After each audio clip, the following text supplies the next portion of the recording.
काम करेगा। अच्छा भाई, अब मुझे अपने पास यही एपीआई वाला फंक्शन फिर से कॉल करवाना है, यही एपीआई वाला फंक्शन मुझे फिर से कॉल करवाना है, लेकिन अब मुझे ये कॉल करवाना है फर्स्ट टाइम, और मैं कहता हूं जब जब मेरा कंपोनेंट क्या हो, रीड रेंडर होता रहे मेरे पास, मेरा ये वाला फंक्शन कॉल होता रहे। सही कहा? तो भाई अब हमारे पास बेसिकली हमें सीन ये करना है कि हमारे कंपोनेंट के अंदर जब भी भाई कोई चीज अपडेट हो और हमारा कंपोनेंट क्या हो, री-रेंडर हो, तो भाई हमें एपीआई कॉल करवानी है। तो भाई इसके लिए क्लास कौन सा यूज बनाएंगे हम लोग? बगैर ब्रैकेट के। ब्रैकेट को क्या कहते हैं हम लोग? एरे। Dependency array.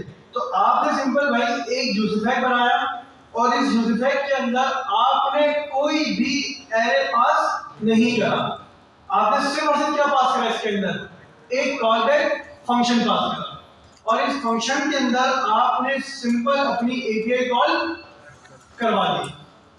ये बात समझ में आई या नहीं आई?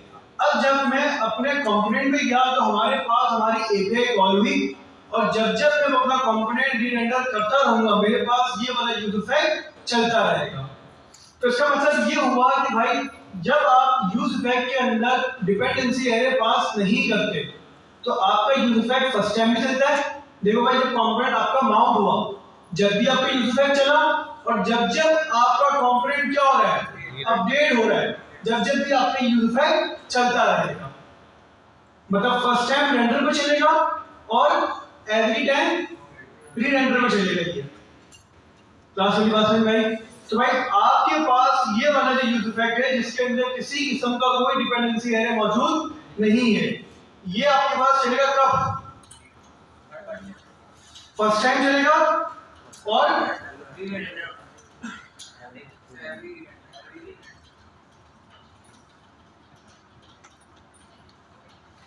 Every render. क्लास क्लियर है? देखो भाई, फर्स्ट टाइम चला, अब जब जब हमारा कंपोनेंट क्या हो रहा है, री-रेंडर हो रहा है, हमारे पास हमारा यूजफैक चल रहा है। तो भाई अब मिसाल के तौर पे हमारे पास एक और कंडीशन है, मतलब यूजफैक का टॉपिक है लेकिन हमारे लिए सिनेरियो है। भाई मैं ये चाहता हूं कि मेरे पास ये एपीआई फर्स्ट टाइम कॉल हो। कब कॉल हो? फर्स्ट टाइम कॉल हो। और सेकंड टाइम जब कॉल हो तो हमारा कंपोनेंट री-रेंडर हो, लेकिन री-रेंडर का मतलब ये नहीं कि भाई हर स्टेट के अपडेट होने पे री-रेंडर हो। मतलब हमारे पास एक स्टेट है जिसका नाम क्या है, काउंट। मैंने एक और स्टेट बनाई जिसका मैंने नाम क्या रख दिया, इनपुट। सही है भाई, और सेट इनपुट। क्लास बात समझ में आई? अब भाई अगर मैं काउंट को अपडेट करूं हमारा कंपोनेंट री-रेंडर होगा क्या नहीं होगा? अगर मैं इनपुट को अपडेट करूं तो हमारा कंपोनेंट री-रेंडर होगा नहीं होगा? चलो भाई हम लोग एक इनपुट फील्ड भी क्रिएट कर लेते हैं। तो मैंने क्या करा, इनपुट ऑन चेंज, और ऑन चेंज के अंदर मैंने सिंपल क्या पास कर दिया भाई, E dot target dot value. Class clear है? हमने लगाया भाई कंसोल कंपोनेंट रेंडर। क्लियर है तक? अब देखो भाई, फर्स्ट टाइम चला ये कंसोल, मैं अपने पास सेट काउंट अपडेट करूं या अपने पास इनपुट अपडेट करूं, हमारा कंपोनेंट अपडेट होता रहेगा। अब मुझे ये एपीआई कॉल करवानी है फर्स्ट टाइम। सबसे पहले रिक्वायरमेंट क्या है, ये एपीआई कॉल हो सिर्फ और सिर्फ फर्स्ट टाइम। क्या करूं मैं इसको कॉल करवाने के लिए? सर आप बनाए एक अदर यूजफैक, मतलब जब हमारा कंपोनेंट क्या होगा, माउंट होगा, तो भाई हमारे पास फेच एपीआई का फंक्शन कॉल हो जाएगा। मेरे पास में भाई मतलब अब हमारा कंपोनेंट जैसे ही क्या होगा भाई, माउंट होगा, हमारे पास फेच एपीआई का फंक्शन चल जाएगा। चल गया भाई। अब मैं चाहता हूं कि जब मेरा कंपोनेंट अपडेट हो, जब भी चले ये, जब मेरा कंपोनेंट अपडेट होता रहे जब भी चले, आप क्या बोलोगे मुझे? सर ये डिपेंडेंसी एरे हटा दें, ऐसा ही है। अब मेरा कंपोनेंट जब फर्स्ट टाइम रेंडर हुआ जब भी चला, अब मैं इनपुट से अपना कंपोनेंट रेंडर करूं या फिर बटन की क्लिक से रेंडर करूं, हमारा ये एपीआई कॉल का फंक्शन चलता रहेगा। अब एक छोटी सी रिक्वायरमेंट है भाई, मैं ये कहता हूं कि जब काउंट से हमारा कंपोनेंट डिपेंडर हो, जब ये एपीआई कॉल ना हो, रिक्वायरमेंट नहीं, जब काउंट अपडेट हो और कंपोनेंट डिपेंडर हो, जब ना चले भाई ये। लेकिन जब इनपुट अपडेट हो, सिर्फ और सिर्फ इनपुट की स्टेट अपडेट होने से जो हमारा कंपोनेंट डिपेंडर होता है ना, जब ये एपीआई कॉल हो, समझ में आई? मतलब एक स्पेसिफिक स्टेट के ऊपर जब हमारी कोई एक स्पेसिफिक स्टेट का अपडेट हो, उसके बिहाफ पे, उसके आपको कोई फंक्शन कॉल करना है, तो आप क्या करोगे भाई? बहुत आसान है, ये डिपेंडेंसी है ना आपके पास, अभी एम्प्टी है, आप इसके अंदर सिंपल अपनी स्टेट पास कर दो, इनपुट की। क्या पास कर दो? अपनी इनपुट की स्टेट पास कर दो। अब इसका मतलब क्या है भाई? ये चलेगा आपके पास फर्स्ट टाइम तो लाजमी, फर्स्ट टाइम तो भाई एरे हो या ना हो, जब भी चलेगा। एरे खाली क्यों ना हो, जब भी चलेगा। एरे के अंदर अगर आप कोई वैल्यू पास कर दो, जैसे मैंने क्या पास करी? इनपुट, ये जब भी चलेगा। अगर सेकंड टाइम कब चलेगा? जब आपकी इनपुट की स्टेट अपडेट होगी, जब चलेगा। देखो भाई, मैं यहां कर रहा हूं काउंट की स्टेट अपडेट, एपीआई कॉल हुई, कंपोनेंट रेंडर हो रहा है, कंपोनेंट रेंडर, लेकिन आपकी एपीआई कॉलिंग, लेकिन जैसे मैंने क्या करा? इनपुट अपडेट करा, हमारे पास हमारा यूजर इफेक्ट चल गया। सर कब काम आता है ये? जब आपको किसी एक स्टेट के अपडेट पे भाई आपको मतलब क्या करना है, एक क्या कहते हैं साइड इफेक्ट, ये भी साइड इफेक्ट है कि आपके कंपोनेंट के अंदर आपकी स्टेट अपडेट हो रही है। अगर आपको किसी एक पर्टिकुलर स्टेट के अपडेट होने पे, एक पर्टिकुलर स्टेट के अपडेट होने पे कोई एक फंक्शन कॉल करना है, तो आप किसकी मदद से करोगे वाला काम? भी यूज इफेक्ट की मदद से करोगे। बात समझ में आई या नहीं आई? हमने भाई तीन किस्म की यूज इफेक्ट देखे अभी तक। एक हमने देखा एंटी डिपेंडेंसी एरे, मतलब फर्स्ट टाइम चलेगा। सेकंड हमने देखा डिपेंडेंसी एरे के अंदर आप कोई वैल्यू पास कर दो, वो फर्स्ट टाइम चलेगा, और सेकंड टाइम कब चलेगा? जब वो वैल्यू अपडेट होगी, जब चलेगा। और थर्ड में कौन सा देगा? आप कोई एरे ब्रैकेट दो ही ना, फर्स्ट टाइम भी चलेगा और जब जब आपका कंपोनेंट चलता रहेगा, ये यूज इफेक्ट भी चलता रहेगा। अब बताओ भाई, समझ में आया या नहीं आया? सर डिपेंडेंसी एरे के अंदर सिर्फ एक वैल्यू हो सकती है, मल्टीपल भी हो सकती है। भाई मल्टीपल भी हो सकती है, एरे ना, एरे क्या होता है? सिंगल वैल्यू के तो मल्टीपल वैल्यूज की होता है, मल्टीपल वैल्यूज की होता है। भाई अब मैं ये कहता हूं, मेरे पास मेरी एपीआई कॉलिंग क्लिक के ऊपर भी हो, इनपुट के ऊपर भी हो, और किसके ऊपर हो? क्लिक के ऊपर भी हो, और इसके अलावा 10 स्टेट ऑफ कंसीडर वैल्यू के है भाई। मैंने क्या करा? सिंपल इनपुट के साथ कॉमा सेपरेट काउंट दे दिया। अब ये यूजर कब चलेगा? फर्स्ट टाइम चलेगा, और सेकंड टाइम कब चलेगा? जब इनपुट अपडेट हो या फिर काउंट अपडेट हो, ये यूज इफेक्ट हमारे पास चल जाएगा। इनपुट अपडेट हुआ, एपीआई कॉल हुई, हमने बटन पे क्लिक करा, एपीआई कॉल हो गई। क्या बात समझ में आई? तो हमारे पास ये होते हैं भाई तीन बिहेवियर, हमने बाउंडिंग दे दिया और हमने अपडेटिंग दे दिया। अब बताओ भाई, यहां तक क्लियर है? फिर हम आखिरी वाली तरफ आए, आजा आखिरी के ऊपर चले भाई। अब वो वाले ना एक दफा मैं समझ आ गया हमारे पास कंपोनेंट्स सुना क्या होता है?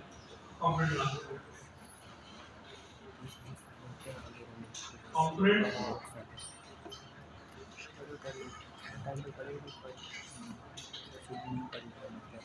Clean function component unknown to call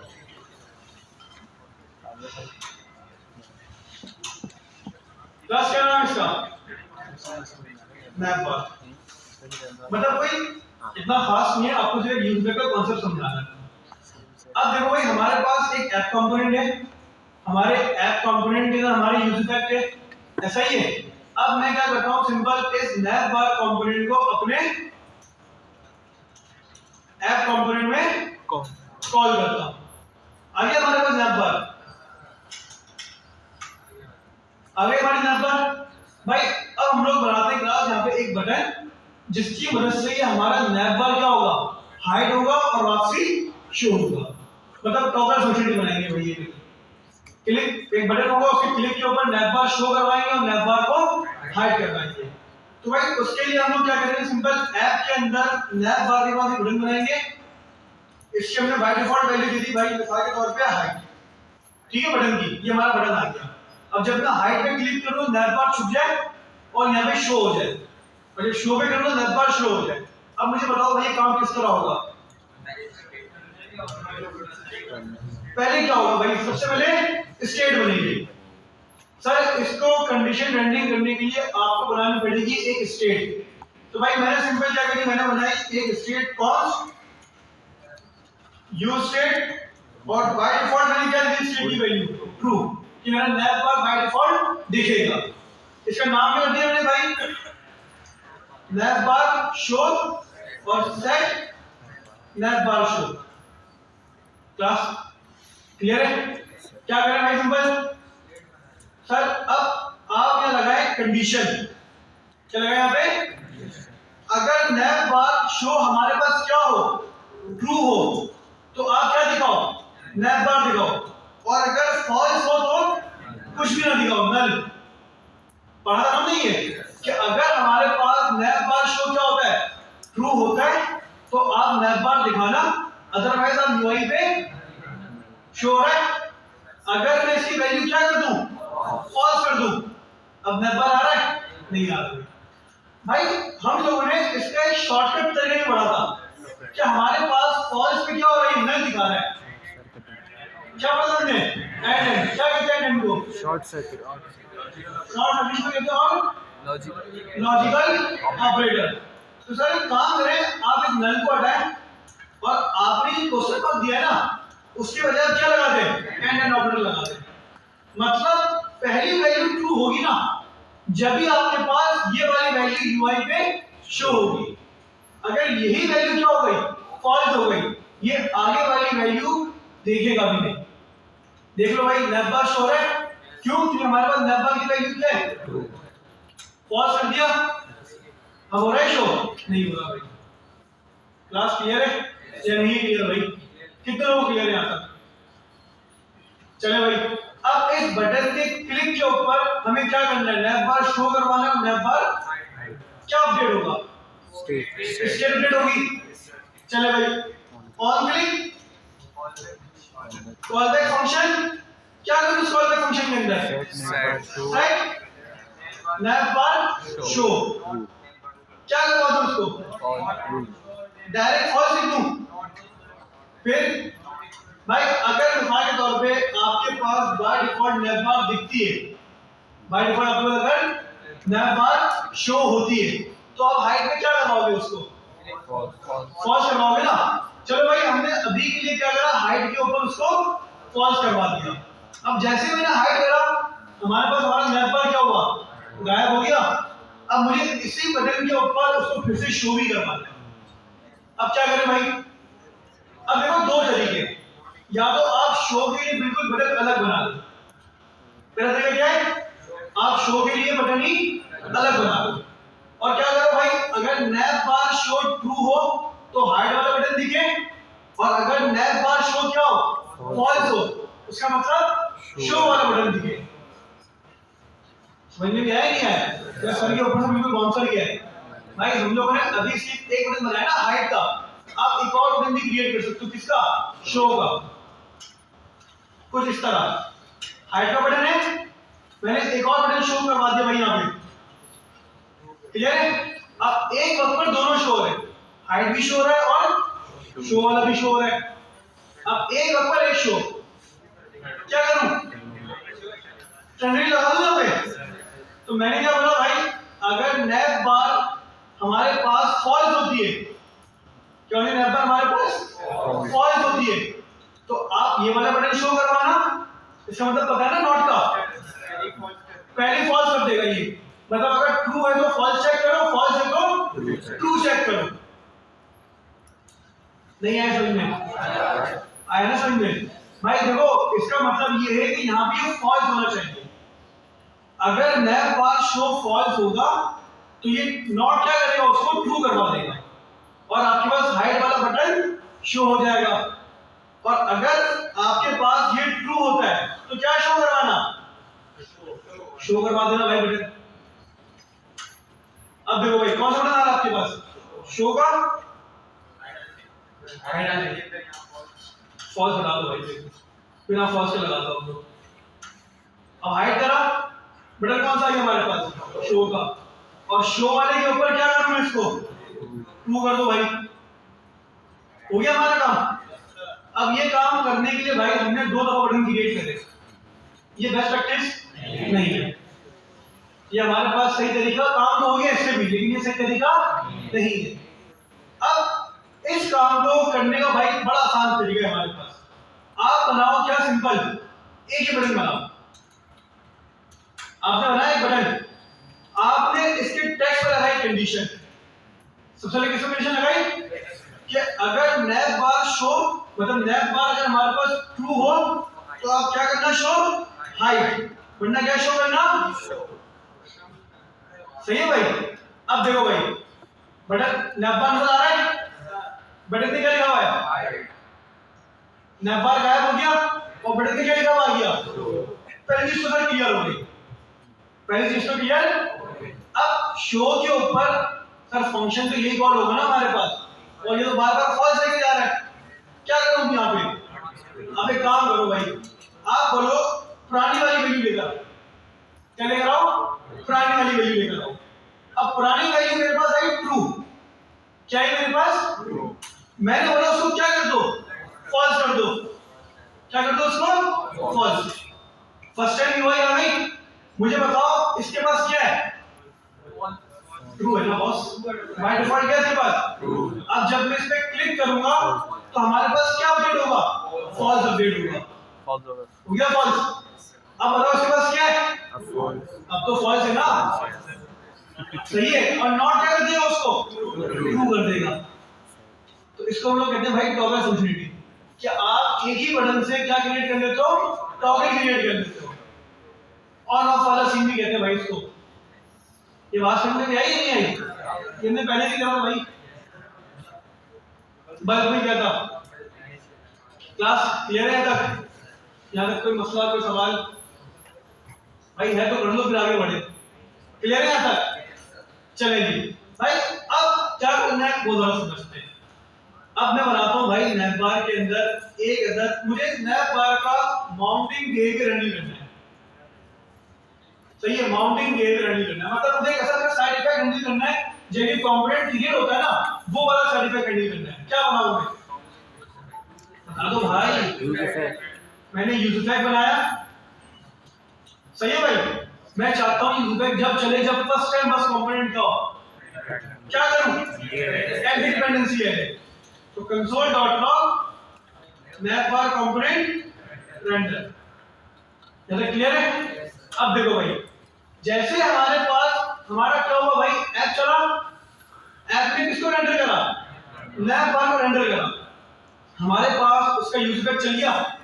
चलो एक और काम करते हैं, क्या करते हैं बाय डिफॉल्ट, अब यूआई पे भाई नैप बार शो ही नहीं हो रहा, मुझे बताओ उसका यूज इफेक्ट चला, भाई नैप बार का यूज इफेक्ट चला, क्यों नहीं चला, सर मुझे यूआई पे आया ही नहीं है जी, यूआई के ऊपर माउंट हुआ ही नहीं है, ये यूआई पे आ गया, नजर आ रहा है मुझे तो नहीं आ रहा भाई।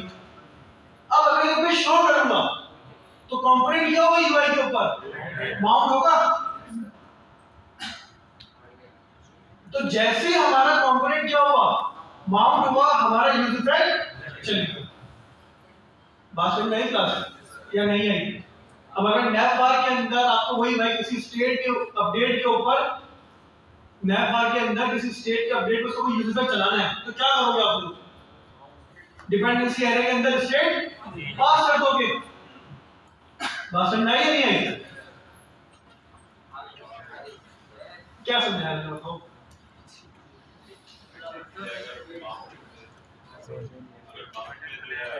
डिपेंडेंसी अगर पास करोगे ना तो किसी स्टेट के अपडेट का वहाँ पे अगर बना रहे तो उसके थ्रू भी पास कर, बिल्कुल भाई देखो हमारा कंपोनेंट नैप बार वाला कंपोनेंट फर्स्ट टाइम रेंडर हुआ यूआई पे, हमारे पास हमारा कंसोल चल गया। अब मैं अगर इसको हाइड करूं, हाइड हो गया ये, मतलब नैप बार क्या हुआ यहाँ पे? अनमाउंट हुआ है। क्या हुआ है? अनमाउंट हुआ है, खत्म हो गया। अब अगर वापसी क्रिएट करूं मैं इसको, माउंट होगा नहीं होगा? हो गया माउंट, हुआ माउंट नहीं हुआ? खत्म करा, वापसी अगर शो करूंगा हमारा कंपोनेंट क्या होगा? माउंट होगा और हमारा यूज इफेक्ट चल जाएगा। क्लास में क्लियर है? तो भाई हमने कौन से देखे यूज इफेक्ट? माउंट वाला देखा, अपडेटिंग वाला देखा, अब आते हैं किसके ऊपर? अनमाउंट के ऊपर। अभी तक हमने अपने यूज इफेक्ट को अनमाउंट पर नहीं करा। अनमाउंट का बिहेवियर क्या है ये बताओ मुझे आप लोग। गायब दी भाई, जब हमारा कंपोनेंट यूआई के ऊपर से रिमूव हो जाए। जब मैं इसको हाइड कर रहा हूं तो नैपबार यूआई से क्या हो रही है? रिमूव हो रही है। सही है भाई, गायब तो सीधे सीधे हो सकती है, तो इसका मतलब ये नहीं कि भाई वो अनमाउंट हो गया, नहीं। आपका कंपोनेंट यूआई से जब रिमूव होता है तो उसका मतलब क्या होता है? वो अनमाउंट हुआ है। अब मैं ये चाहता हूं कि भाई मेरे पास एक ऐसा यूज इफेक्ट हो, एक ऐसा यूज इफेक्ट हो जो कंपोनेंट अनमाउंट पे चले। कब चले? अब आप बोलोगे सर जब अनमाउंट वो हो जाएगा तो चलेगा कैसे? बात तो ठीक है भाई, जब वो अनमाउंट हो जाएगा तो वो चलेगा कैसे? भाई आप कंसीडर करो कि जब हमारे पास एक नैप बार का कंपोनेंट यूआई पे आएगा ना, तो यूजर लॉगिन हुआ या यूजर मतलब एक्टिव हुआ, ये नैप बार का कंपोनेंट क्या होगा? यूआई से खत्म होगा। इसका मतलब वो इनएक्टिव हो गया। क्या हो गया वो? जब कंपोनेंट के ऊपर बंदा आए यूज इफेक्ट चलेगा या नहीं चलेगा?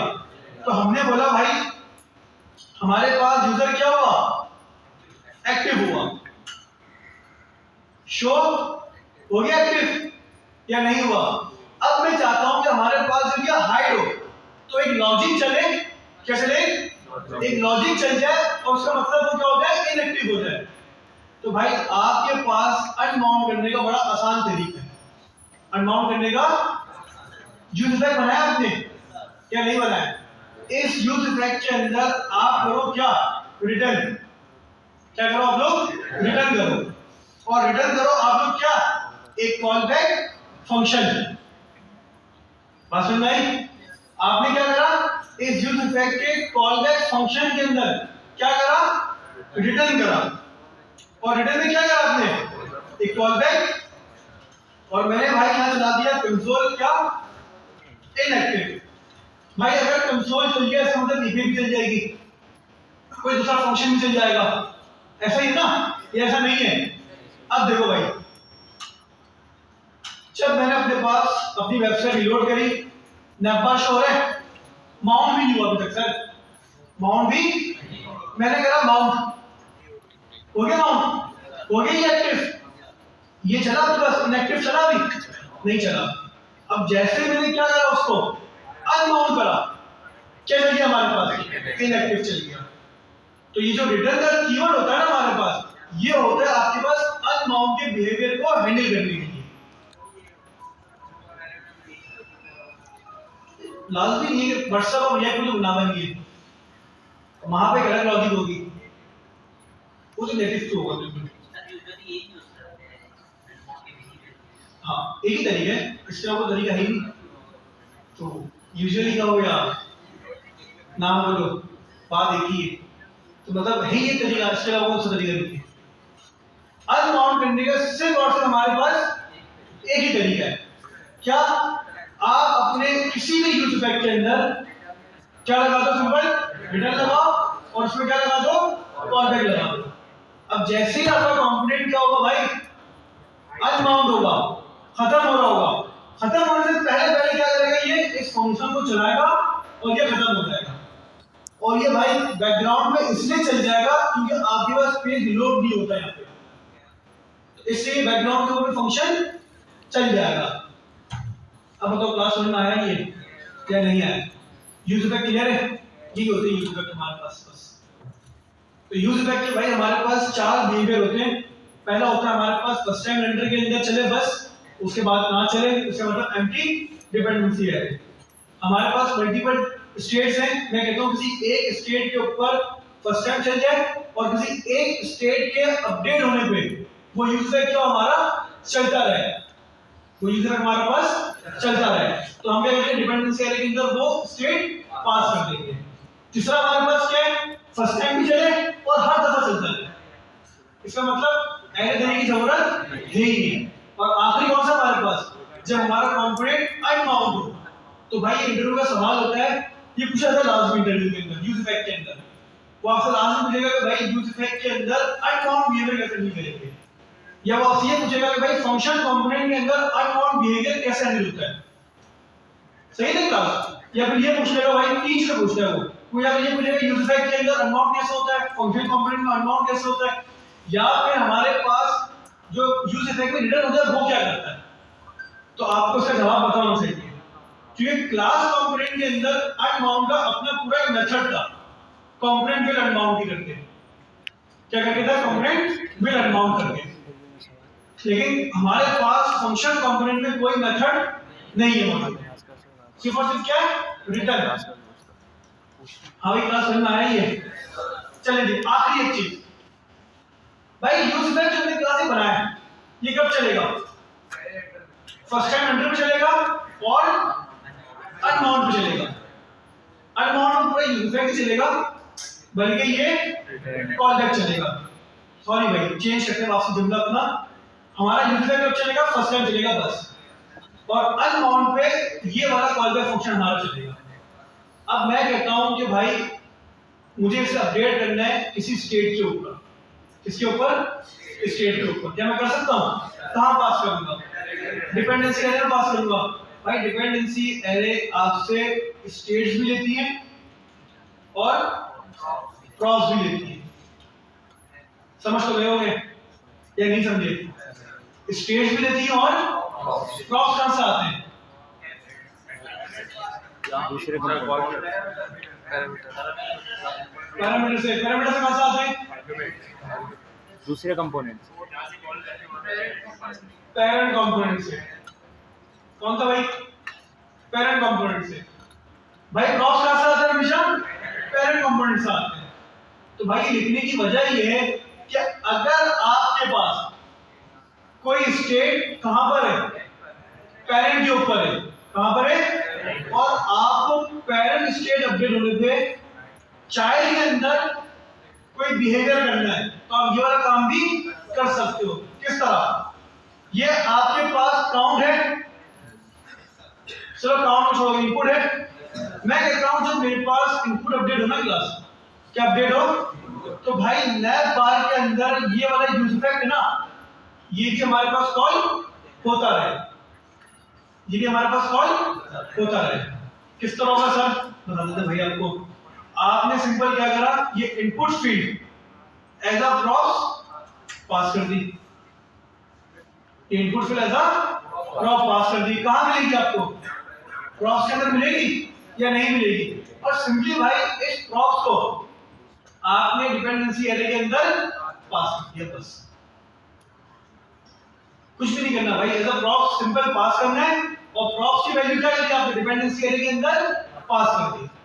अब देखो भाई इनपुट क्या है हमारे पास, लेकिन उससे पहले भाई आपके पास कंपोनेंट यूआई के ऊपर होना चाहिए, कंपोनेंट आ गया एक्टिव, ऐसा ही है। अब जैसे ही मैं अपने पास हमारी इनपुट फील्ड अपडेट करूंगा, अब हमारे पास नैप बार का जो कंपोनेंट है, आओ भाई उसका यूज बैक भी हमारे पास चलना स्टार्ट हो गया। मतलब अगर आपके पास कोई पेरेंट स्टेट है और आप चाइल्ड के अंदर किसी यूज इफेक्ट को क्या करना चाहते हो, अपडेट करना चाहते हो, तो ये वाला काम भी आप लोग कर सकते हो। ये काम आपको भाई जब समझ में आएगा जब आप प्रैक्टिकली करोगे। अब एक सवाल, इनएक्टिव पहले चला था ना हमारे पास,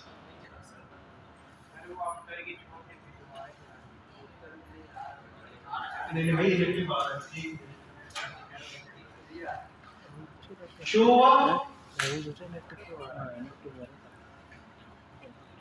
इनएक्टिव चला, उसके बाद हमारा भाई वापस एक्टिव हुआ, जब हमारा कंपोनेंट रेंडर हुआ तो अच्छा सही है ना भाई। हमारा नैप बार जो है वार्षिक रीड होगा ना यूआई पे, ऐप कंपोनेंट रेंडर हो रहा है ना भाई, इसका क्लाइंट रेंडर हो रहा है, तो चाइल्ड भी क्या होगा फिर से प्री रेंडर होगा। तो पहले तो वो खत्म हुआ, प्री रेंडर हुआ ना, तो इस वजह से हमारे पास रिटर्न चला। इसलिए हम लोग ज्यादातर अक्सर ये करते हैं कि रिटर्न जो है ना हमारे पास, वो हम लोग ऐसे यूज में लगाते हैं जिसके अंदर कोई डिपेंडेंसी एरे वगैरह हम पास ना कर रहे हो। ठीक है, मतलब आप ऐसे उस पर लगाओ उसको रिटर्न को जिसके अंदर कोई डिपेंडेंसी एरे वगैरह पास ना हो, जो फर्स्ट टाइम बस चल रहा। हाँ भाई क्लास ये समझ आई या नहीं आई? कितने लोगों को समझ में आया ये, और कितने को समझ में नहीं आया भाई? ये नहीं आया समझ में? दोबारा से सारा कुछ समझाऊंगा मैं, थोड़ा थोड़ा सा समझो। थोड़ा सा क्या समझाऊं? ये क्या है इसका री-रेंडर रेंडर में क्या करंट हो रहा है ना री-रेंडर। कोई स्पेसिफिक पार्ट बताओगे ना, तुम बोलोगे इसे समझाया सर, तो ये तो समझाने में बैठा रहेगा, 1 घंटा हो गया। कौन सा पार्ट समझ में नहीं आया? इनएक्टिव है ये वाला जी। भाई, ये जब चलेगा जब आपका कंपोनेंट अनबाउंड होगा। मेरा सवाल है अनबाउंड का मतलब क्या है? यूआई से रिमूव हो जाए, रिमूव हो जाए। हमारे पास किस कंडीशन के बेस पे नैप बार यूआई से गायब हो जाएगा? फॉल्स, ट्रू और फॉल्स हो जाएगा। ट्रू और फॉल्स के ऊपर बिल्कुल, कि जब हम बटन के ऊपर क्लिक करेंगे तो हमारे पास यूआई पे रेंडर होगा, बटन पे क्लिक करने से यूआई से क्या होगा, वो रिमूव होगा। अब सपोज करो कि भाई आपके पास आगे जाके कोई एक ऐसी एप्लीकेशन बनाते हो, एप्लीकेशन बंद होने पे आपको एपीआई कॉल करनी है। भाई मतलब एप्लीकेशन बंद होने पे आपको एपीआई बंद करनी है, मतलब एपीआई कॉल करनी है, और वो एपीआई जब कॉल होगी तो सब कोई मतलब एक्स्ट्रा हेड आपको काम करवा रहा है। या आप एक ये भी कर सकते हो कि भाई इसको हम लोग कहते हैं भाई क्लीन अप फंक्शन। क्या कहते हैं इसको हम लोग? Clean up function, clean up. या सवाल भी होता है कि भाई क्लीन अप फंक्शंस क्या होते हैं रिएक्ट के अंदर? तो क्लीन अप फंक्शन भी कहते हैं इसको, और हम लोग क्या कहते हैं इसको? अनबाउंड फंक्शन भी कहते हैं। कि हमारे पास ये अनबाउंड भी कहलाता है और क्लीन अप भी कहलाता है। भाई आप कंसीडर करो कि आपने इसके अंदर एक टाइमर चलाया, नैप बार है, टाइमर की ब्लिच की मिसाल है। अक्सर आपने देखा नैप बार में टाइमर चल रहे होते हैं, जैसे समझ लो भाई कोई टेस्ट वगैरह दे रहे हो आप लोग, अब आपका टाइमर चल रहा है, सही है भाई, और वो जावास्क्रिप्ट के बैकग्राउंड के अंदर टाइमर आपका कंटीन्यूअसली चलता रहेगा। अच्छा भाई, अब आप अगर कंपोनेंट सिर्फ हाइड कर दो यूआई से, तो आपको क्या लगता है वो टाइमर पीछे रुकेगा? नहीं भाई, वो टाइमर आपका पीछे चलता रहेगा। क्यों? कि वो जावास्क्रिप्ट इंजन के अंदर क्या हो रहा है, रन हो रहा है। जब तक पेज रिफ्रेश नहीं होगा उस टाइमर का इंस्टेंस बना रहेगा। भाई सेट टाइम आउट का मतलब क्या होता है? एक पर्टिकुलर टाइम के बाद वो चलता रहेगा। अब आपने भाई इसके अंदर नैप बार के अंदर एक टाइमर क्रिएट करा और वो आपने स्टार्ट कर दिया, वो स्टार्ट हो गया भाई, चल रहा है वो, मतलब जावास्क्रिप्ट इंजन क्या कर रहा है, उसको चला रहा है। अब आपने भाई कंपोनेंट हाइड कर दिया, आपके दिमाग में होगा कि भाई वो टाइमर भी हाइड हो गया, नहीं चल रहा पीछे, लेकिन भाई वो चलता रहेगा पीछे, क्योंकि उसकी जो एग्जीक्यूशन होती है वो कहां पर होती है? बैकग्राउंड पे होती है। बैकग्राउंड टास्क में रुका, सेट टाइम आउट को रुकने का तरीका क्या है? Clear interval. तो भाई हम लोग इस क्लियर फंक्शन के अंदर क्या लगा देंगे? क्लियर इंटरवल लगा देंगे कि भाई जब कंपोनेंट अनबाउंड हो रहा हो, बंद हो रहा हो, तो आप टाइम आउट को भी क्या करो, पहले बंद करो, उसके बाद कंपोनेंट को क्या करो, खत्म करो। बात समझ में आई? तो इस तरह के हमारे पास टास्क होते हैं भाई, हम लोग क्लियर फंक्शन के अंदर क्या करते हैं, कॉल करते हैं। अगर भाई मैं जाऊं कहां पे, W3 स्कूल के पास, चले बस भाई एक दफा इसका ओवरव्यू कर लेते हैं, थ्योरी पढ़ लेते थोड़ी बहुत इसकी बात, और हम चलते किसके ऊपर? एप्लीकेशन के ऊपर। एप्लीकेशन के हमारे पास हो जाएगी भाई आधे घंटे के अंदर, तो इंशाल्लाह वो स्टार्ट कर देंगे। क्या भाई? Dear router dot.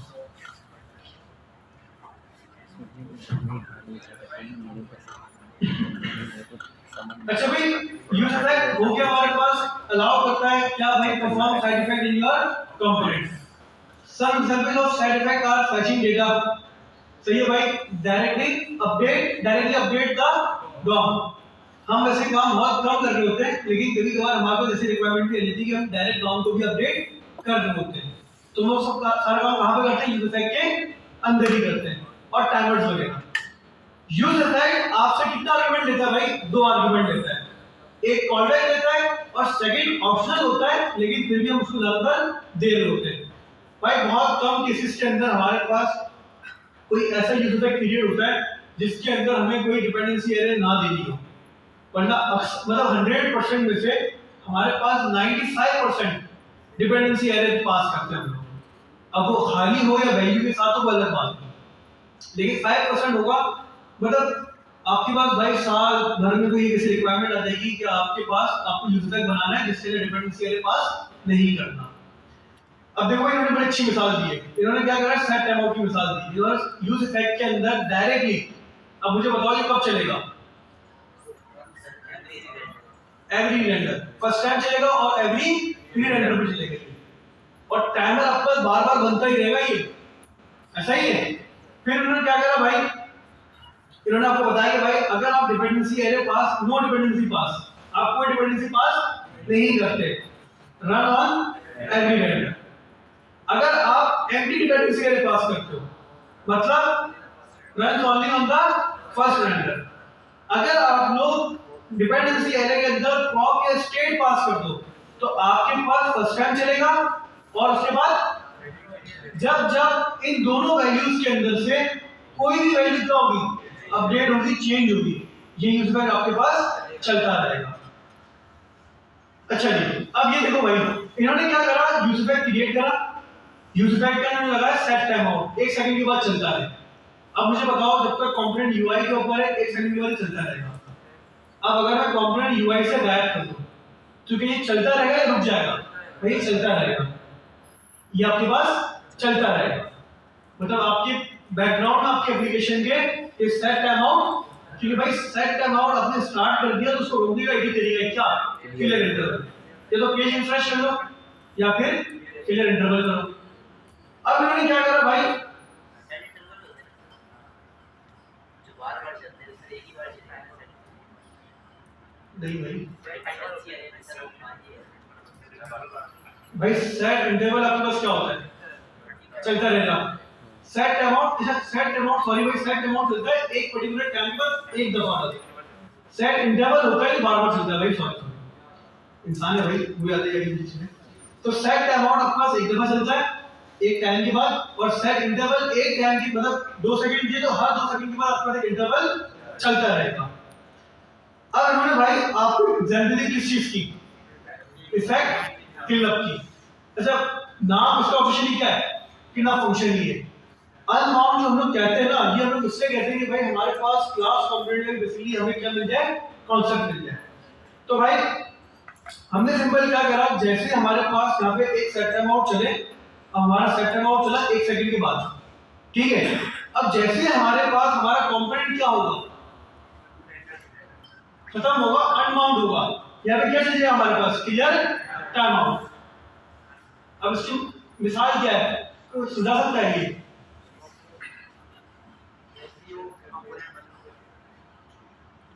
Stop watch और टाइमर एप्लीकेशन। आप कोई क्लॉक बना दो भाई, कोई क्लॉक वगैरह बना दो, कोई इस टाइम की मतलब एग्जीक्यूशन जो आपके बार-बार कंटिन्यूअसली चल रही हो, और आपको कंपोनेंट में क्या करनी है कि एग्जीक्यूशन रोकनी होगी। अक्सर बेशतर हमारे पास एपीआईज भी ऐसी होती है हमारे एप्लीकेशन के अंदर भाई। पहले मतलब अब तो सॉकेट्स वगैरह का दौर आ गया है, जब सॉकेट्स वगैरह तो मतलब यूजुअली मतलब यूज नहीं होते थे हमारे पास, तो हम लोग क्या करते थे, फ्रंट एंड से एक एपीआई कॉल करवाते थे, हर एक 10 सेकंड के बाद या 1 मिनट के बाद या 30 सेकंड के बाद एक एपीआई कॉल होती थी। और वो क्या करती थी, वो सेशन चेक करती थी कि यूजर का सेशन जो है मेंटेन हुआ हुआ या खत्म हो गया, एक्सपायर तो नहीं हो गया। हर 30 सेकंड बाद एपीआई कॉल होती रहेगी। अब आप कंसीडर करो कि भाई वो एपीआई कॉल करवाने आपको लॉगिन के बाद, और उससे पहले भी लॉगिन से पहले भी भाई पूरा कोडर है, दराज टाइप का, दराज एप्लीकेशन टाइप का। आप समझो दराज है, दराज से जब लॉगिन करते हो तो आपका सेशन मेंटेन होता है, और वो सेशन मेंटेन करने के लिए हर 30 सेकंड के बाद क्या होती है, एपीआई। अब आप लॉग आउट हो जाओ, आप क्या कर जाओ, लेकिन आपका पीछे टाइमर चल रहा है, 30 सेकंड के बाद एपीआई कॉल करवाता रहेगा कहीं 10 मिनट से नहीं भाई, उसको क्या करना होगा, खत्म भी तो करना होगा ना, उसको क्लीन अप करना होगा फंक्शन को। तो इस वजह से भाई हम लोग ये क्लीन अप वाले फंक्शन क्रिएट करते हैं।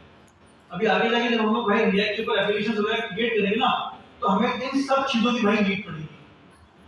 जब हमारे पास सारे रियल यूज केसेस आएंगे इन सब चीजों के, लेकिन उससे पहले भाई आपको थ्योरी लाजमी आनी चाहिए। अब बताओ भाई यूज इफेक्ट क्लियर हुआ है नहीं हुआ? तो यूज इफेक्ट हमारे पास क्या हुआ, क्लास यहाँ पे ऑफिशियली खत्म हुआ।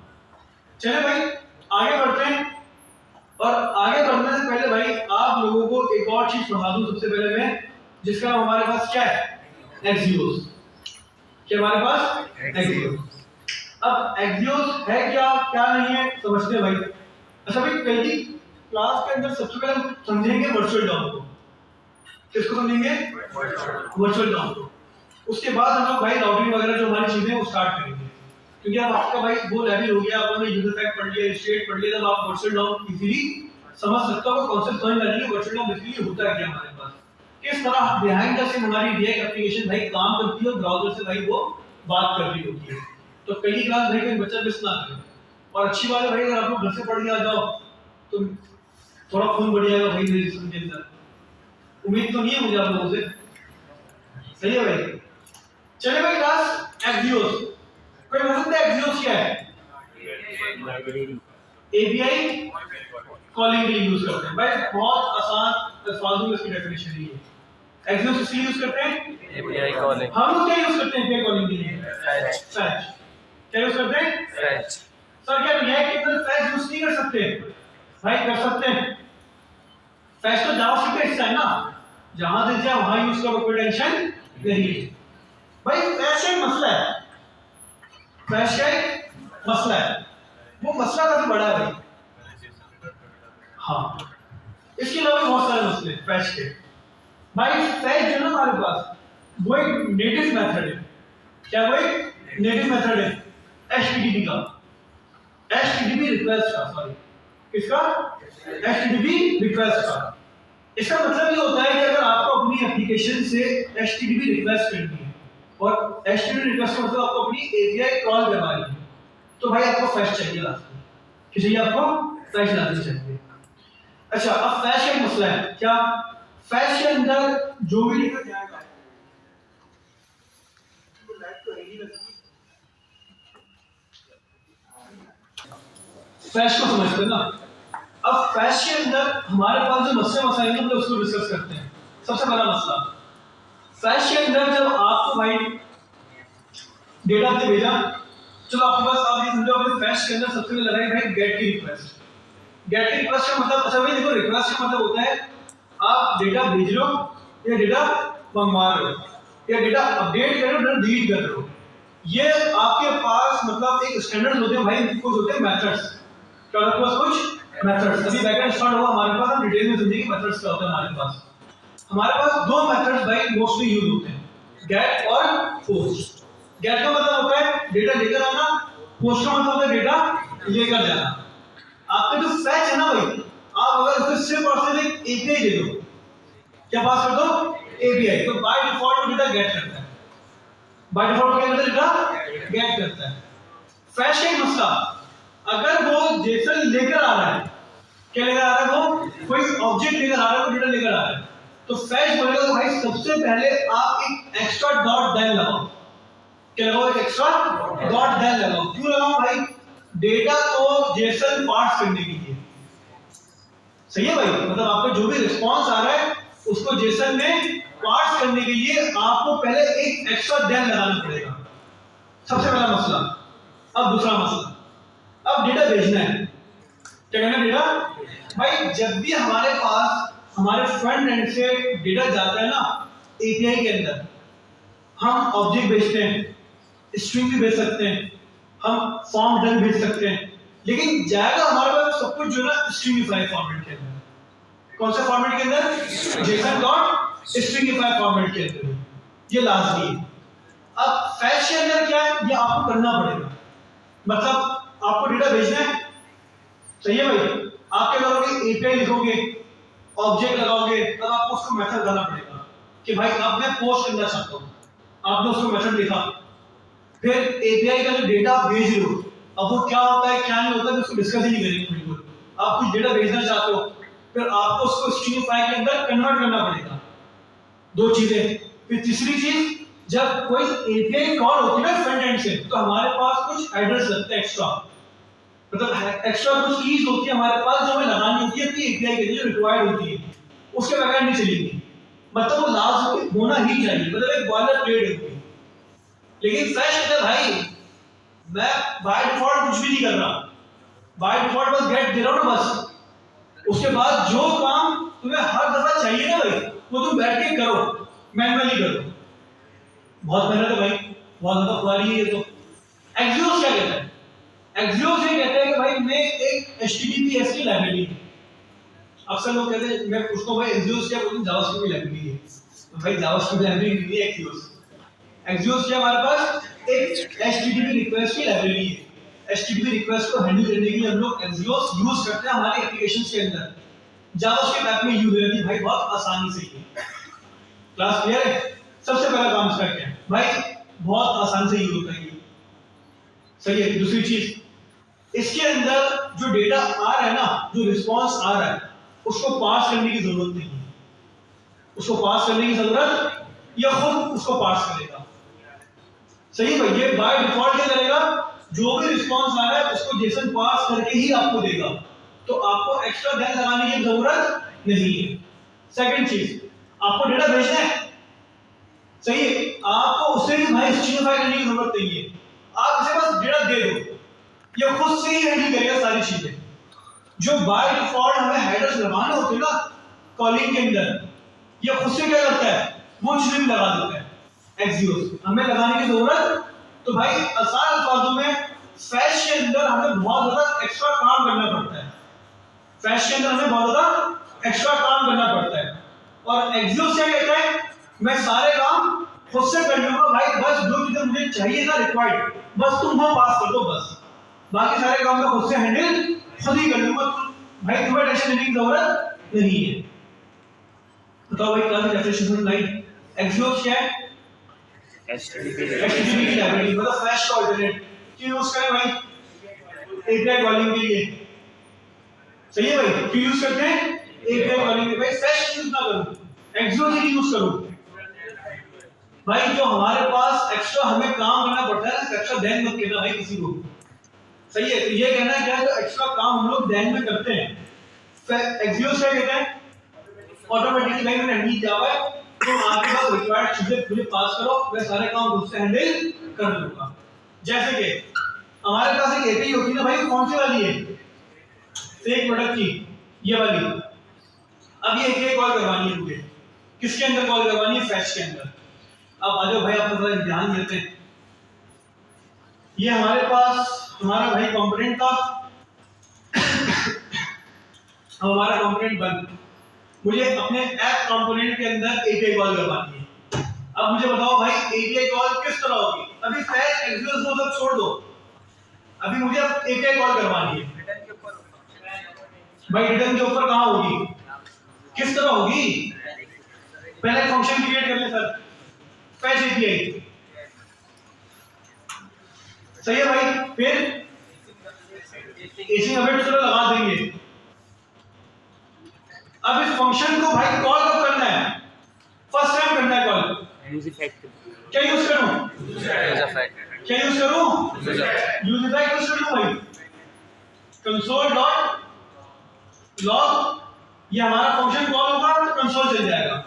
मैं चाहता हूं ये फंक्शन हमारे पास सिर्फ और सिर्फ एक ही दफा चले बस, तो सर एक काम करें, आप बनाएं एक अदर यूज इफेक्ट, और इस यूज इफेक्ट के अंदर कॉल बैक दें और एम्प्टी डिपेंडेंसी एरर दे दें, ऐसा ही है, और इस फंक्शन के अंदर अपने फंक्शन को कॉल करें, ऐसा ही है। प्रोडक्ट्स, और जब हमारा कंपोनेंट फर्स्ट टाइम यूआई पे रेंडर होगा तो हमारे पास हमारी एपीआई कॉलिंग का फंक्शन भी चलेगा, यहां तक क्लियर है। अब मुझे इस फंक्शन के अंदर अपनी एपीआई कॉल करवानी है भाई, टेंशन नहीं लेनी, जावास्क्रिप्ट पढ़ी है ना, किस तरह कॉल करवानी है, पहले फैच वाली करेंगे, बताओ भाई किस तरह करते कॉल, सबसे पहले fetch, const response equals to fetch, हमारे पास हमारी एपीआई फंक्शन पे एपीआई पास करी, इसके बाद डॉट देन जो भी रिस्पॉन्स आए उसे रिटर्न कर दो किसमें, जेएसएस में। अब डॉट देन डॉट कैश से रिस्पॉन्स हैंडल करूं या एसी लिमिट से करूं? तो फंक्शन को करते सर क्या एसी और फ्रेश के बाद क्या लगाते हैं अवेट। कितने लोगों को याद नहीं है? उम्मीद तो मुझे नहीं थी भाई किसी से भी कि याद हो आपको, बहुत मुश्किल काम है भाई याद रखना। क्या करूं भाई, रिस्पॉन्स को कंसोल करवा दूं या नहीं करवाऊं? आ गया हमारा डेटा या नहीं आया? आसान है मुश्किल है? आसान है भाई, ये बहुत मुश्किल है। कौन सा यूज किया हमने? फैच। अब हम करेंगे क्या? कुछ भी नहीं है भाई, एक्सियोस यूज करना बहुत आसान है। सबसे पहले आप क्या करोगे, अपने प्रोजेक्ट के अंदर npm इंस्टॉल एक्सियोस। क्या करोगे, अपने रिएक्ट प्रोजेक्ट के अंदर सबसे पहले, अब फर्स्ट टाइम करना तो कोई थर्ड पार्टी लाइब्रेरी इंस्टॉल बाहर में नहीं सेव नहीं भाई, आप लोगों ने फर्स्ट टाइम तो डिपेंडेंसी इंस्टॉल करी रिएक्ट की npm i चला के। अगर अब आपको कोई थर्ड पार्टी लाइब्रेरी यूज करनी है तो आप वो भी यूज कर सकते हो। अब जैसे मैंने लिखा है npm i एक्सियोस। अब ये कहां से आई एक्सियोस? भाई आप जाओ एक्सियोस npm की भाई पूरी वेबसाइट है npmjs.com, मतलब js.com। ये रहा भाई एक्सियोस का हमारे पास पैकेज।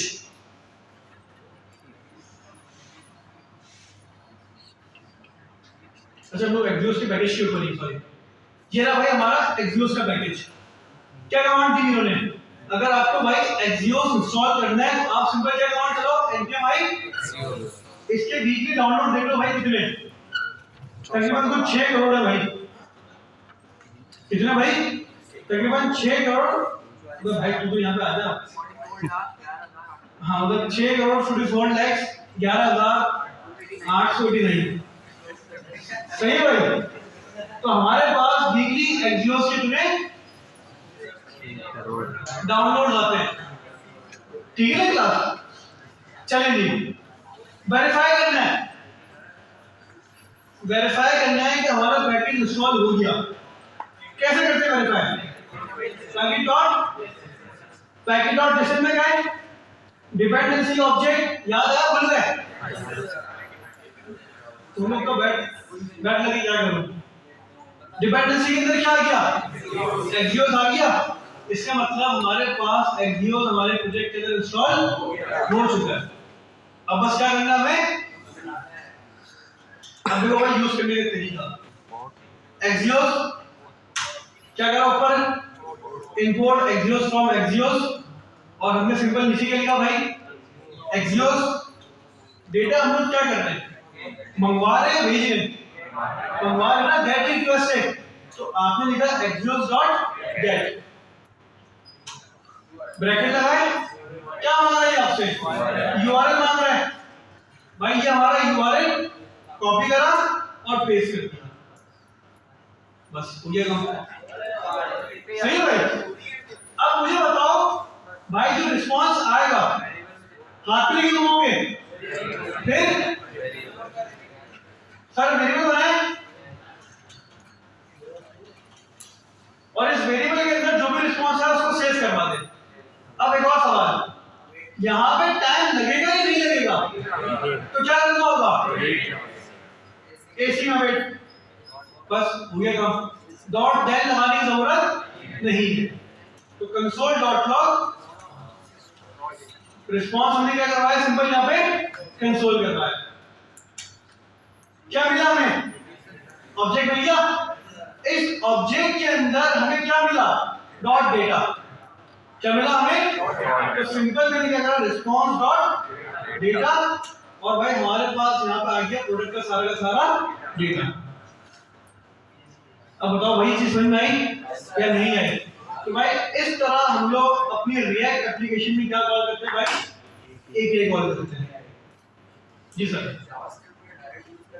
एक्सियोस डायरेक्ट यूज नहीं कर सकते, आपको उसका सीडी लगाना पड़ेगा। मुझे पता नहीं, याद नहीं है सीडी उसका होता तो है वैसे। होता है सर। सही है, सीडी होता है इसका, सीडी लगा के यूज कर सकते हो डायरेक्ट जावास्क्रिप्ट, लेकिन लगाने की जरूरत नहीं है। अच्छा भाई, Axios behind the scenes fetch he use करता है, क्योंकि वेब इतनी फैच है ना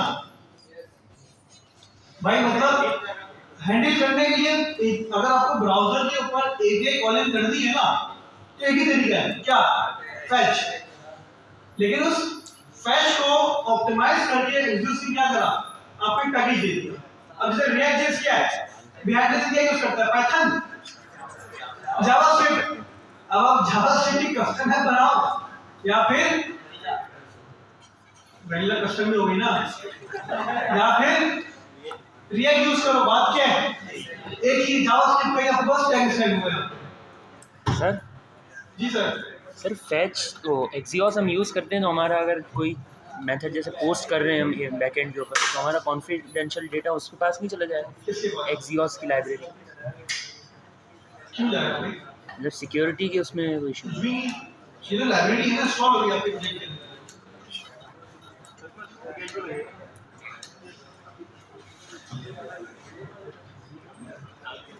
हाँ भाई, क्लास क्लियर है यहाँ तक?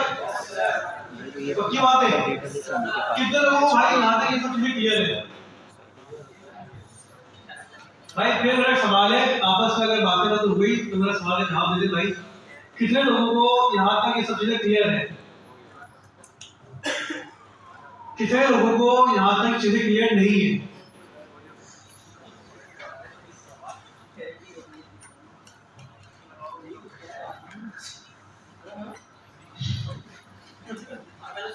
खामोश ही बैठा भाई, मासूम बच्चों को तुम छेड़ो भाई, तुम सब टमाटर टमाटर करवा सकते हो क्लास में। ठीक है ना? कहाँ से? 56 और 12 ठीक ठीक। 8 मिनट।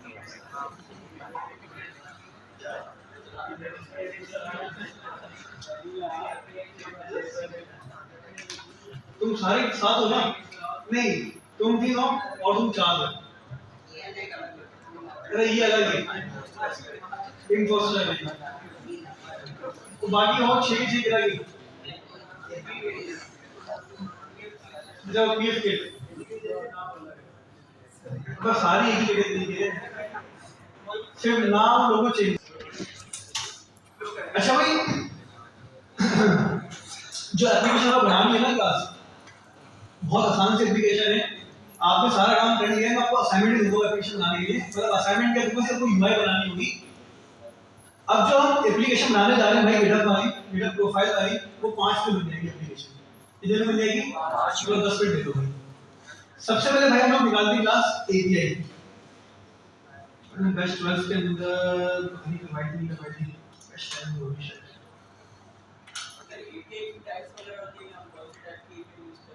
वो सब बैकएंड में पढ़ेंगे।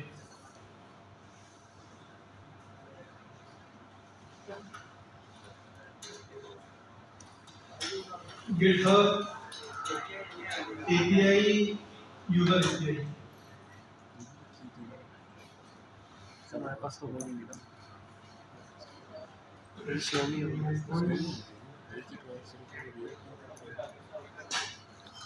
कौन सी वाली? मेरी बड़ी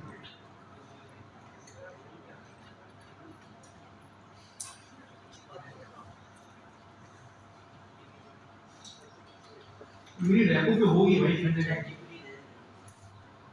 चैट जीपीटी भी दे देता, ओपन नहीं है ना वो हमारे पास। एक मिनट में पता नहीं यार यहाँ पे क्यों नहीं होगी।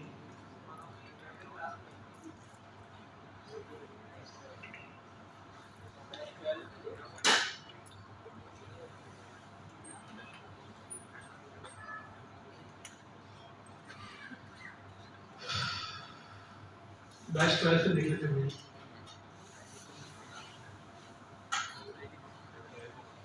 मेरे पास एक डॉक्यूमेंट था, पहले मैंने सारे अपने डॉक्यूमेंट्स के अंदर जो ना हर एक चीज मेंटेन की हुई है, बस डॉक्यूमेंट ही मेरे पास नहीं था, गायब हो गया।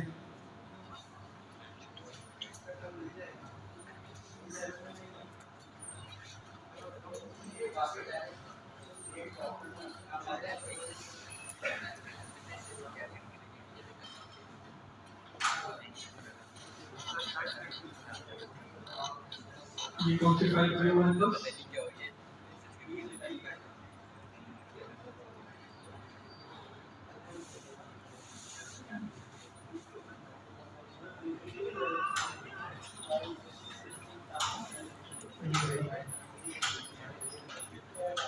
github.com/API/users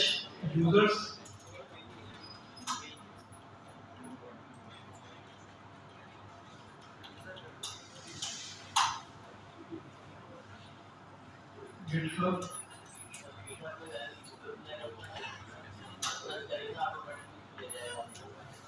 इस पे एक मिनट दीजिएगा github.API/users यूजर्स के बाद नाम सर github.com/users सर क्या लिखे github GitHub नाम हटा देना हटा दूं नाम हटा अब तो नाम हटा दूं फिर सर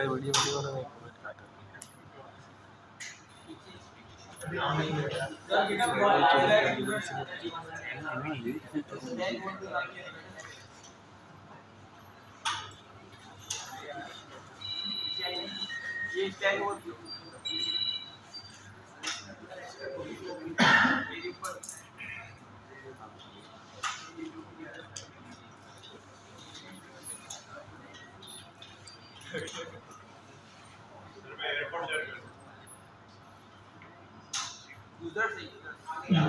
आगे बढ़िए api.github.com/users/java भाई ये हमारे पास है एक एपीआई जिसके अंदर आप यूजर्स के बाद यहाँ पे कोई भी GitHub यूजर का नाम डालोगे ना क्लास आपको ये क्या मिल जाएगा एक अदर ऑब्जेक्ट क्या मिल जाएगा एक अदर ऑब्जेक्ट इस ऑब्जेक्ट के अंदर आपको भाई उसकी प्रोफाइल भी मिल जाएगी जो मतलब अवतार लगा हुआ होगा आपको भाई फॉलोअर्स भी मिल जाएंगे फॉलोइंग भी मिल जाएंगी आपको यहाँ पे कहाँ पे लिखोगे ये ना फॉलोअर्स ये ना फॉलोइंग भी मिल जाएगी पब्लिक रेपोज भी मिल जाएंगी आपको बायो भी मिल जाएगा कंपनी मिल जाएगी ये लोग भाई सही है भाई मिलके तुम्हें कंपनी और उसका नाम भी मिल जाएगा तो इस तरह भाई आपको बहुत सारी यहाँ पे चीजें वगैरह मिल जाएगी अब आपने करना क्या भाई आपने बनानी है एक अदर एप्लीकेशन क्या बनानी है एप्लीकेशन किस तरह भाई सिंपल हमारे पास h1 GitHub प्रोफाइल हमारे पास एक ऐप होगी अब बनाओ HTTP UI क्या भाई पहले होगा हमारे पास एक फॉर्म जिसके मैंने बनाया सिंपल क्या इधर input place holder inter GitHub user सही ना क्लास और सिंपल मैंने क्या बनाया बटन और मैंने बटन क्या करा भाई गेट ऑन क्लिक के ऊपर हम लोग क्या करेंगे फंक्शन कॉल करेंगे कौन सा फंक्शन कॉल करेंगे कॉल बैक सर्च यूजर भाषण भाई या नहीं है भाई सिंपल हमारे पास सर्च यूजर का हम लोग जाते हैं और बनाते हैं एक अदर फंक्शन बन गया फंक्शन हमारे पास अब भाई अगर कोई भी यूजर हमारी एप्लीकेशन के ऊपर यहाँ पे भाई यूजर नेम लिखता है सही है और गेट करता है तो हम क्या करेंगे हम सिंपल गेट के ऊपर GitHub की जो हमारी एपीआई है उसको कॉल करवाएंगे और इनपुट के अंदर जो यूजर नेम लिखा हुआ है उसको वहां से गेट करके एपीआई में रख के भेज देंगे एक्सियोस के थ्रू एपीआई कॉल करवाएंगे बात समझ में नहीं आई चलो भाई सबसे पहला काम मुझे गेट के ऊपर फंक्शन कॉल करवाना है तो हमारे पास गेट के ऊपर फंक्शन कॉल हो रहा है अब इस फंक्शन के अंदर मुझे इनपुट की वैल्यू गेट करनी है क्या करूं मैं ऑन चेंज सबसे पहले तो सर स्लेट बनाए GitHub यूजर नेम और set GitHub user name class clear है यहां तक या नहीं है क्लियर सिंपल हमने क्या करा इस स्टेट को अपडेट करवाने के लिए इनपुट के ऊपर लगाया क्या एक अदर ऑन चेंज सही है भाई ऑन चेंज में क्या मिलेगा ई और e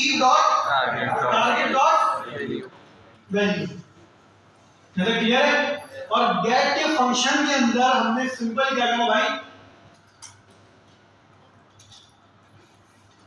गिटहब यूजर नेम को करवा दिया यहाँ पे कंसोल। क्लास का मसला रिफ्रेश करा, मैंने यहाँ बोला भाई जाफर अमान और मैंने कहा गेट, तो हमारे पास हमारा फंक्शन कॉल हुआ और हमें यहाँ पे यूजर नेम मिल गया। यहाँ तक क्लियर है? अब मुझे इस फंक्शन के अंदर करवानी एपीआई कॉल। बताओ भाई एपीआई कॉलिंग के लिए क्या बेस्ट प्रैक्टिस होती है हमारे पास? सबसे पहले तो भाई हम लोग लगाएंगे यहाँ पे ट्राई कैच। क्या लगाएंगे? भूल गए? क्यों लगाएंगे ट्राई कैच? एरर यूज करेंगे सर, ऐसे अवेट यूज करेंगे तो एरर मेंटेन करने के लिए हम लोग यहाँ पे ट्राई कैच लगाएंगे कि अगर कोई भी एरर आता है तो कैश चल जाए। तो सिंपल सबसे पहले हमारा फंक्शन हुआ यहाँ पे क्या, एसिड, और हमने यहाँ पे करा const response equals to await और एक्सियोस। यहाँ पे क्लियर है? एक्सियोस डॉट गेट, और गेट के अंदर हमने अपनी एपीआई कॉपी और पेस्ट कर दी। इस एपीआई के अंदर डायनेमिक कौन सी चीज होगी? जाफर अमान। ये हमारे पास क्या है? डायनेमिक होगी फील्ड। ऐसा ही है ना भाई, स्टेट से आएगी। अब इसको डायनेमिक करने के लिए क्या करूं मैं? डॉलर कर लो सर, इसे हटाएं, डॉलर और ब्रैकेट लगा दें। बात समझ में आई नहीं आई? आसान है मुश्किल है? आसान है मुश्किल है? आसान ना भाई। और सिंपल ने पास कर दिया गिटहब यूजर ने। कितने लोग क्लियर है? ऊपर लगा दी कंडीशन इफ, अगर तो भाई गिटहब यूजर नेम क्या होता है? फॉल्स होता है, तो रिटर्न कर दो क्या? Invalid user name. हमें क्लास क्लियर है या नहीं है? क्लियर? कितने लोग क्लियर है? अगर हमारे पास गिटहब यूजर नेम फॉल्स होगा तो रिटर्न हो जाएगा, और अगर कोई भी इसमें वैल्यू हुई जैसे जाफर लिखा हुआ है खाली, तो हमारे पास यूजर नेम जाफर लग के हमारी एपीआई कॉल हो जाएगी। जो भी डेटा है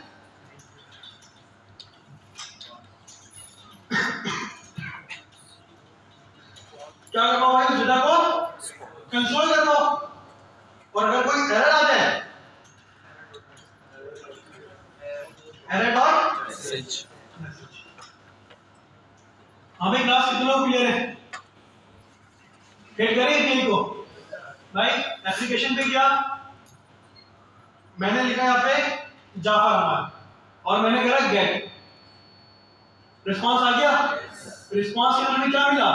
डेटा। और डेटा के अंदर हमारे पास बायो भी आ गया, अवतार भी आ गया, कंपनी भी आ गई, फॉलोअर्स भी आ गए, फॉलोअर्स भी आ गए। हमारे पास हर एक डिटेल जो पब्लिकली अवेलेबल है वो हमें सब कुछ मिल गया। अब बताओ कौन सी चीज समझ में आई या नहीं आई? अब इस डेटा जो हमारे पास एपीआई से आया है उसे यूआई पे भी शो करवाना है। कैसे शो करवाएं? वेरिएबल में, स्टेट के अंदर। वेरिएबल में थोड़ी होगा भाई, वेरिएबल चलो मैं अपडेट करवा भी दूं तो यूआई अपडेट होगी? नहीं होगी भाई। तो अब क्या करें भाई, जो हमारे पास एपीआई से डेटा आया है और कहां पर आया? रिस्पांस डॉट, तो हम कर देते हैं क्या? Response dot data. अब इस रिस्पांस डॉट डेटा के अंदर है ऑब्जेक्ट, ऐसा ही है, तो इसका मतलब हमें मिलेगा ऑब्जेक्ट। स्टेट बना दे इसके लिए कि भाई जैसे एपीआई कॉल हो, डेटा आए, एक स्टेट को देंगे, स्टेट अपडेट होगी, कंपोनेंट क्या होगा? रेंडर होगा, और यूआई के ऊपर हमारा सारा डेटा शो। तो हमने क्या करा? सिंपल भाई एक स्टेट बनाई, किस नाम से? यूजर ऑब्जेक्ट के नाम से, यूज स्टेट, और बाय डिफॉल्ट मैंने इसकी वैल्यू क्या रख दी? Empty object. क्या रख दी मैंने बाय डिफॉल्ट इसकी वैल्यू? एम्प्टी। अब भाई जैसे ही हमारे पास क्या हो, एपीआई कॉल हो जाए, क्या हो जाए? एपीआई कॉल और डेटा आ जाए, तो सिंपल भाई रिस्पांस डॉट डेटा को हम लोग क्या करवा देंगे भाई? यहाँ पे डीस्ट्रक्चर करवा देंगे। अब बताओ कितने लोगों को समझ में आई ये बात या नहीं आई? आगे समझ में? जैसे हमारे पास हमारा डेटा आएगा हम सिंपली क्या करेंगे, यूजर ऑब्जेक्ट के अंदर अपने ऑब्जेक्ट को डिस्ट्रक्चर करवा देंगे, ऐसा ही है। और मैंने क्या करा भाई, बाहर console dot log user object, और यूजर ऑब्जेक्ट को मैंने क्या करवा दिया, बाहर कंसोल करवा दिया, फंक्शन के बाहर करवाया। क्यों, देखो भाई, तो ये कहां से आ रहा है रिस्पांस, अच्छा ये चल रहा है ना आपके पास,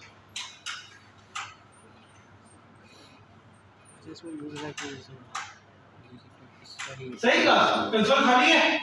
अब देखो भाई, मैंने यहाँ पे सर्च करा सुफियान बे की प्रोफाइल, जैसे मैंने गेट करा एपीआई कॉल हुई, हमें रिस्पांस मिला या नहीं मिला, रिस्पांस के अंदर हमें सुफियान बे की भाई सारी चीजें मिल गई यहाँ पे, और हमारे पास जो हमारी स्टेट थी उसके अंदर भी सुफियान बे का डेटा क्या हो गया, अपडेट हो गया। क्लास क्लियर हुआ या नहीं हुआ? अब यूआई पे शो करवाना है, सिंपल क्या करो भाई, h1 यूजर नेम, कहां से आएगा यूजर नेम, स्टेट के अंदर ऑब्जेक्ट है या नहीं है, नाम कहां पर है भाई, ये रहा नाम, सही है। तो हम क्या करेंगे, यूजर ऑब्जेक्ट डॉट नेम, क्या करेंगे, यूजर ऑब्जेक्ट डॉट नेम, आ गया नाम क्या नहीं आया, प्रोफाइल शो करवानी है, इमेज एसआरसी क्या होगा हमारे पास, डायनेमिक होगा, यूजर ऑब्जेक्ट डॉट एवतार, एवतार यूआरएल, तो फैमिली की प्रोफाइल है भाई, सही है क्लास। अब बताओ भाई, समझ में आई नहीं आई? अब आप इसकी भाई हाइट और विड्थ क्या कर लो, सेट कर लो। अच्छा भाई, अब अगर मिसाल के तौर पे इमेज ऊपर आ गई, नाम आ गया, बायो शो करवाने, तो यूजर ऑब्जेक्ट डॉट,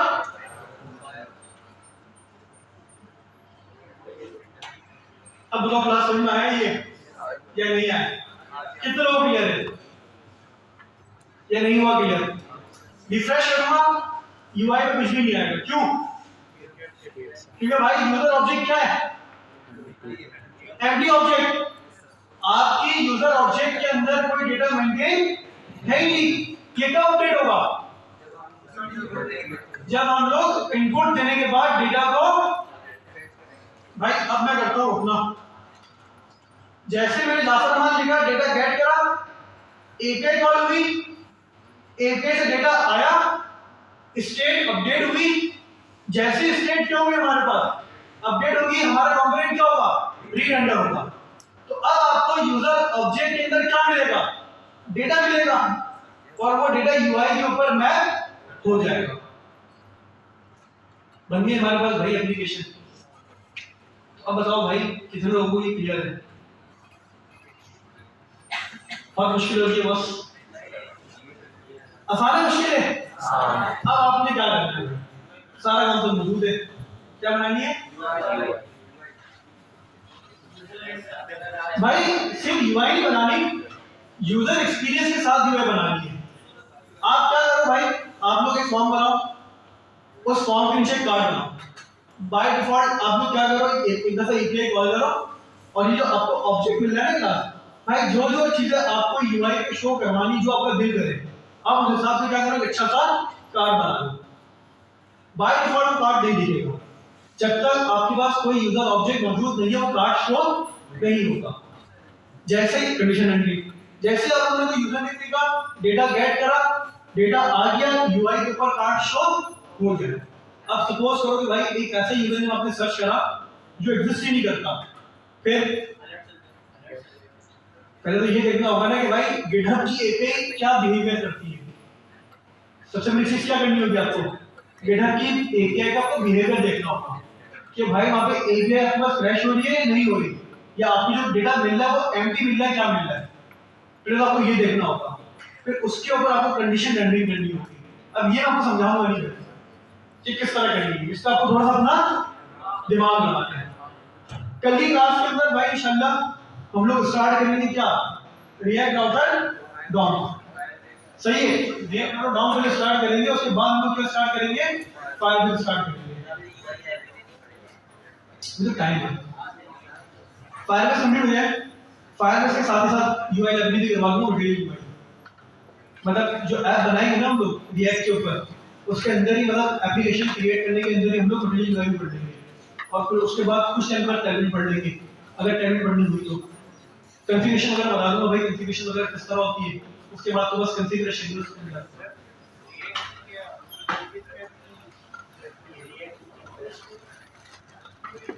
यार सत्य में तरीका बताया भी था आपको कि किस तरह यूज करना है, उससे भी चीजें एक्सप्लोर करो भाई। चले क्लास जा सकते हैं भाई आप लोग।